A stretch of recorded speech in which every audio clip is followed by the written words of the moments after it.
And we were seeing incredible sights. They would go slowly or they would go fast as I ordained.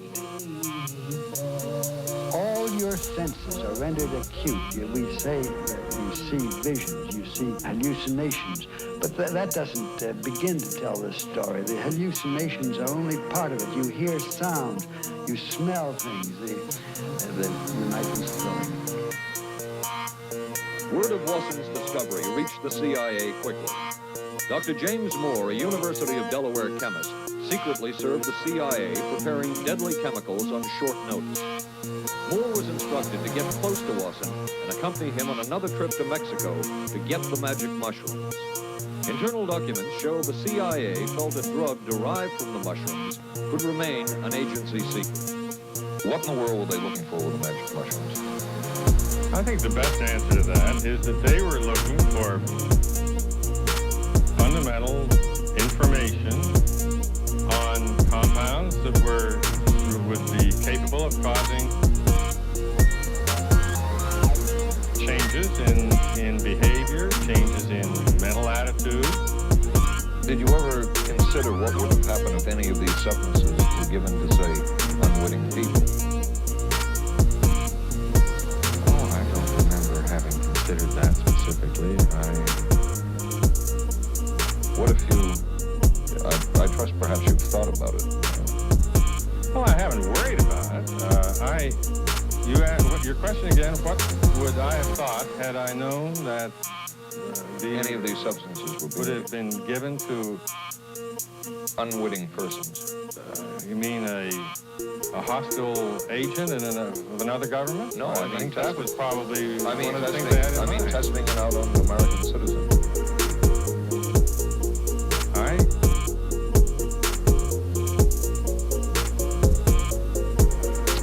I guess I must seem very, very cold-blooded about this, but I don't recall ever having been very much preoccupied with that issue. But many drugs were tested in this way. A decision was made at the highest levels of the CIA to do testing on unwitting Americans. As one CIA document says, such testing would be operationally realistic. A former CIA official who worked on these programs describes for the first time how the decision was made. He did not wish to be filmed or recorded. Thus his remarks are read by someone else. I think every last one of us felt sorry to attempt this kind of thing. We knew we were crossing the line. Every decent kid knows he shouldn't steal, but he does it sometimes. We knew damn well we didn't want anyone else to know what we were doing. The decision was made to do testing on unwitting victims. It was decided they should be on the fringes of society because they were most vulnerable. It was the borderline underworld. Prostitutes, drug addicts, and other small-timers who would be powerless to seek any kind of revenge in case they found out. And as their predecessors had a decade earlier, the CIA turned to George White for help. White was now a high-ranking narcotics official, and by this time, the stories about George White were legendary. So the waiter says, "Can I help you, monsieur?" And George White was busy talking with me. I paid no attention to the waiter, so the waiter tapped him on the shoulder and says, "Can I help you, monsieur?" George White turned around, whipped his gun out, and stuck it in the guy's face like this. It was a crowded restaurant.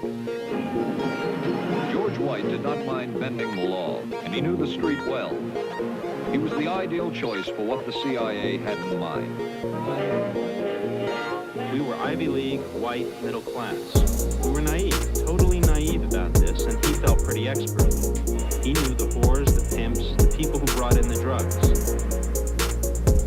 White set up so-called safe houses for the CIA in New York, here in Greenwich Village, and later in San Francisco, in this hotel, and in an apartment atop Telegraph Hill with a commanding view of San Francisco Bay.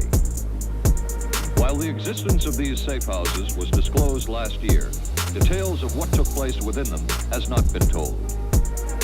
A former CIA official who worked in the safe houses reveals that they were used not only for drug testing, but to study sexual behavior and how it could be used to manipulate people. We did quite a study of prostitutes and their behavior. How do you take a woman who is willing to use her body to get money out of a guy, to get him to talk about things which are much more important, like state secrets? We learned a lot about human nature in the bedroom. We started to pick up knowledge that could be used in operations. There would be victims in all of this, but as the agency knew, they couldn't fight back. Some entries from George White's diaries. Clarice gets horrors. Janet, sky high. As one agency memo says, we have no answer to the moral question. The safe houses were not the only testing grounds. Millions of dollars would be spent on LSD research at universities throughout the country. And word would begin to spread on campus about this so-called mind-blowing drug. And suddenly, there was the counterculture of the 60s. I give the CIA a total credit for sponsoring and initiating the entire consciousness movement, counterculture events of the 1960s. Dr. Timothy Leary, the 1960s Johnny Appleseed of LSD. The CIA funded and supported and encouraged hundreds of young psychiatrists to experiment with this drug. The fallout from that was that the young psychologists began taking it themselves, discovering that it was an intelligence-enhancing, consciousness-raising experience.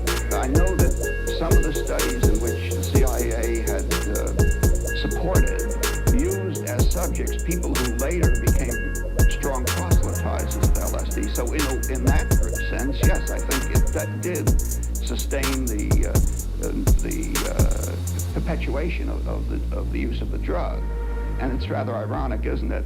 The counter case that I would make in relationship to that is to remember that the people who were doing the research were people who would be doing the research regardless of who was the sponsor. I don't think anybody working in that time in the remotest ever thought that it would blow up into the kind of thing that it did.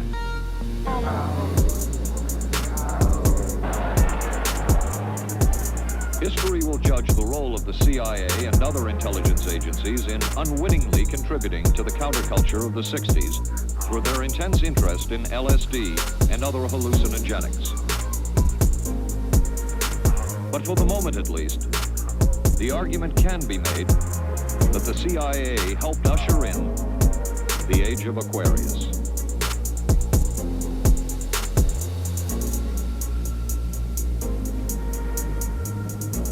Covering a span of history such as we are in this report, one can get sidetracked by the so-called glamour and mystery of espionage work or by the exotic qualities of some drugs. But what you can't lose sight of is what all of this would mean in terms of individual human beings. There would be deaths, there would be long-lasting and harmful effects. The best-known case is that of this man, Frank Olson, a chemist employed by the Army Chemical Corps, who in 1953 was slipped LSD unknowingly at a meeting with CIA officials. Shortly after that, Olson went into severe depression. He ended his life at this New York hotel by diving through a shaded closed window in his 10th floor room. Frank Olson was the first known fatality in the CIA's LSD program. Olson left behind a widow Alice and 3 children, but it would be years before they learned the real story of his death.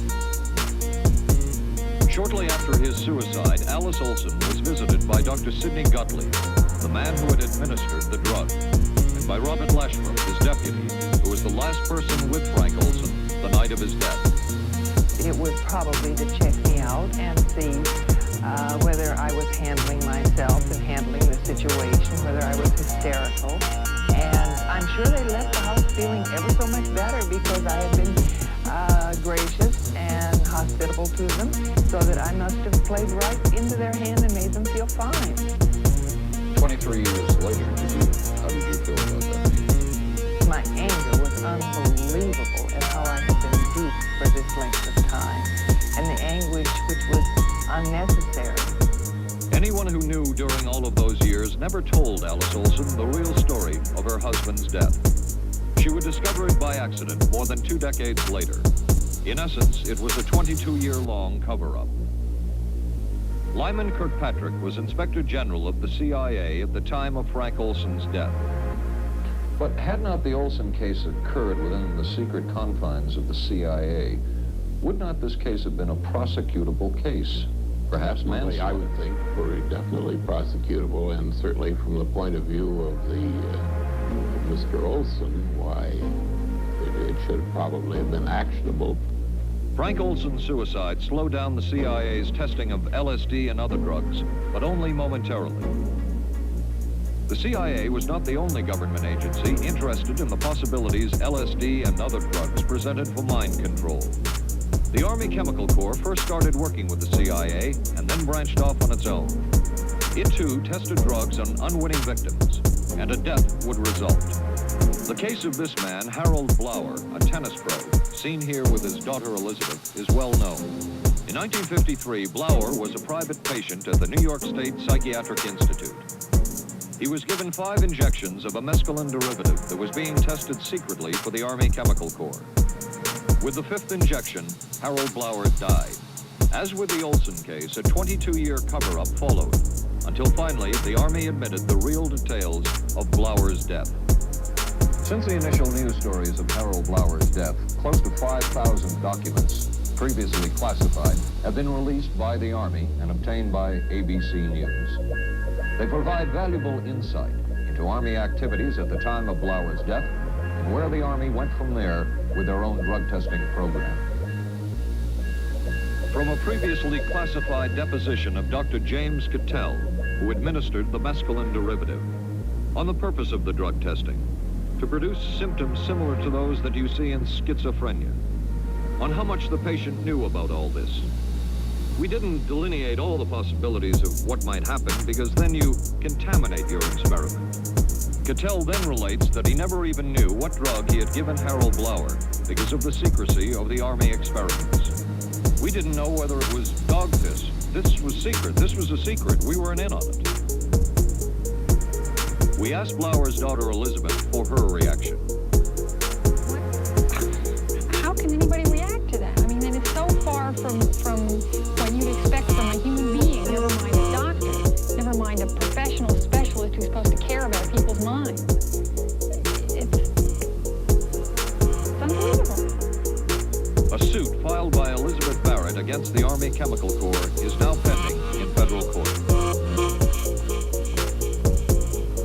Other Army experiments continued on mental patients around the country. Work done at the Tulane Medical Center in New Orleans involved several drugs, hallucinogenics, and electrodes implanted in the brain. The chief researcher was Dr. Russell Monroe, now head of the psychiatry department at the University of Maryland. These are various progress reports written by Dr. Monroe and recently obtained by ABC News. From one of the progress reports, a report of a woman who had electrodes implanted in the brain and was then given LSD and other drugs. She became agitated, cried, lapsed into a trance-like state.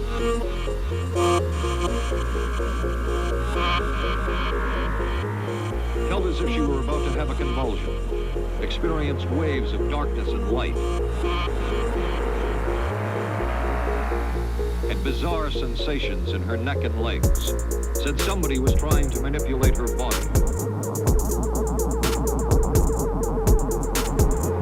At this point, Dr. Monroe wrote that the woman was obviously having paranoid ideas. As a layperson, perhaps you can enlighten me. What therapeutic effect would the type of experiment that I just described have on a patient? Well, the therapeutic effect would be indirect. Was this patient aware that she was being given LSD? Yes, I mean, they were told that they would be given some medication, and they should have Specifically LSD?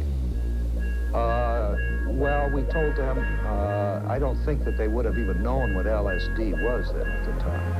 They were told that they were going to they would be given some medications, which might make them feel worse. Dr. Monroe, what do you think the Army Chemical Corps was looking for in all of this stuff? They were looking for an incapacitating agent, an agent that would not harm the person permanently, but would incapacitate them temporarily.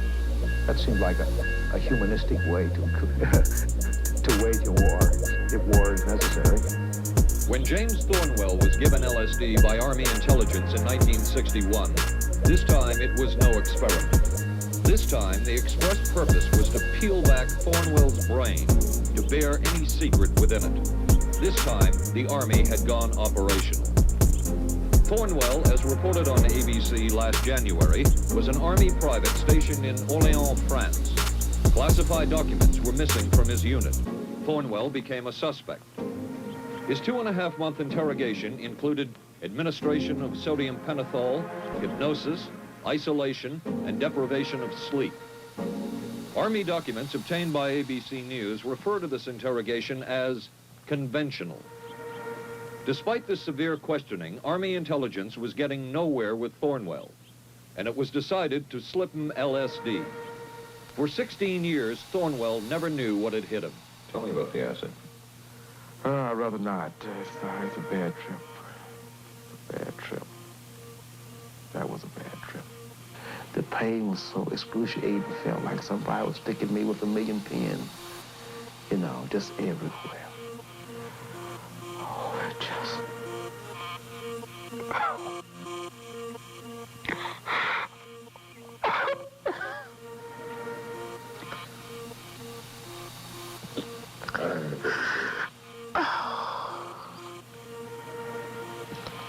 You want to stop for me?